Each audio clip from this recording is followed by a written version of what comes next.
Why am I not getting any better at harmonica? There are three things I want to talk about in this video. Hey, Jonah Fox here, and on this channel, I help you become a better harmonica player. Many of my students have been working on their harp skills for a while, but they're finding that they're not getting better as fast as they want. So why is this? Let's break it down. Before I go into the three main reasons that you might not be improving today, I want you to be aware that if you have not spent a season really working on your scales, then that's probably the reason right there why you're not improving as fast as you want to be. With that in mind, I want to let you know that I have a free document. It's called the Scale Cheat Sheet, and you can go download it. It's going to give you all of the notes for the main harmonica scales. Once you get this document, and I'll also show you how to practice in there, you can work on these scales. Just choose one, focus on it for a week or two, and you'll find that things really start changing in your musical practice. Okay, let's get going with this video. First, let's talk about practice. If you find yourself not making regular progress, it's probably due to your practice routine or lack thereof. Think about your own practice time. What do you spend your sessions doing? If the answer is something like you mess around for a couple minutes and then you watch another YouTube video and you work on that, then you probably need to change your focus or you're not going to get better very quickly. Think about it like this. There are some skills that need lots of focus, repetition to improve. Think single notes, rhythm, learning, and being able to play your scales. You gotta put the time in to these skills or you won't just get better in a very quick amount of time. It's going to take you potentially years if you skip these sessions. If you're spending all of your time just learning new material, you're not actually consolidating the stuff that you have learned in the past.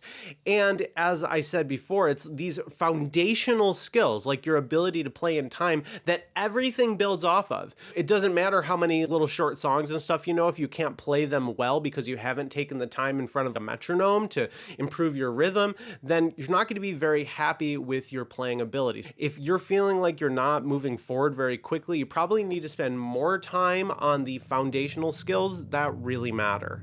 Next, let's talk about goals. Many students that I've talked to don't have clear goals. It's very obvious the students that do because they end up being so much better than the players who are just dabbling.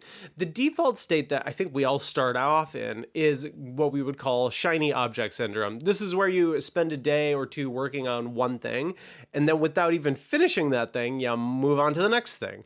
Instead, it would be much better if you took the time to actually learn things and gave yourself achievable goals, like learning a particular song or memorizing a couple riffs, and you actually learned them to a point of completion. I really think that you should try to learn anything that you pick up in harmonica to a point where if someone asked you to play it for them, you could do that. You don't want to fall into the trap of playing for years and then someone asks you, hey, you play harmonica, play something for me, and then you don't know what to do because you didn't really learn anything to completion like that. So I really suggest that you make that a focus. If you are going to set goals and learn songs or learn riffs, just make sure that you actually go far enough. Don't change directions too quickly into the process. Finally, let's talk about performing. Performing is really important and you're probably not doing it as much as you should or at all. So why is it important? We got to really understand this. Well, the biggest reason that it gives you something to work towards that makes all of the time in your studio feel worth it. It's also a very valuable perspective shift. You have to change how you approach a piece of music when you're actually performing it versus what you do in practice. Practice is more about learning and performing is about execution. It's more serious than practice. It feels different than just running through a song that you know that you learned in a YouTube video or from a book. It is really where you take all of the skills that you've been learning and you put them to the test. Actually putting it together so you can show it to another person puts you in a very different state of mind that is really valuable for your growth as a musician. If you haven't felt this before, you really should in some way. But you might be thinking, but Jonah, I don't want to be in a band. Maybe I'm too old to go on stage. All of these things might be true, but is it an excuse? I mean, let's be real. It takes courage to go up on stage, but it's really good for you. Also, I don't think that performing has to be like this big deal or even has to be in front of an audience. You can get practice with this feeling by recording at home. So recording can be very similar in the feeling and what you have to put into it. If you're nervous about being in front of other people, that's okay. You can start by just setting up a camera, filming yourself, and doing it enough times until you feel like you have a strong performance. Just make sure to make it real by posting it at the end. You can post it to Modern Blues Harmonica on Facebook or our Harmonica on Reddit. Just make it real for yourself. After recording, the next step up is going to an open mic or an open blues jam. At an open mic, you can just go up on stage and improvise or play a song that you've learned before. You can like hook up a Bluetooth speaker, you can mic that, and you can just use the stage mic and you can play over it.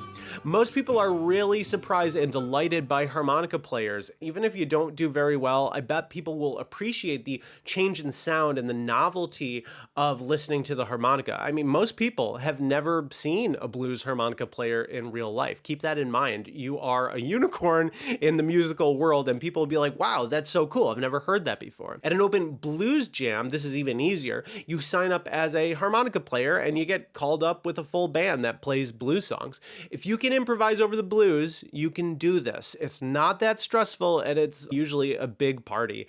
It might make you feel pretty nervous getting on stage, and that never really goes away, but it's something you should really try to get over and get into at some point. It's really fun to play on stage, and it's really good for you. Getting more serious, you can join a band as their harmonica player and go up on stage on a regular basis. If you're ready for this though, you don't need this video to tell you. The moral of the story is that performing is really good for your growth and gets you to actually put music together at a high level, because you don't want to be embarrassed in front of a bunch of people. It is a positive type of stress that keeps you getting better, and it will move you forward if you let it. If you want to get better, you might want to make sure that you're not making any of these mistakes. Click this video up here to check out what those are. It's really important. Check it out, and I'll see you next time. Peace.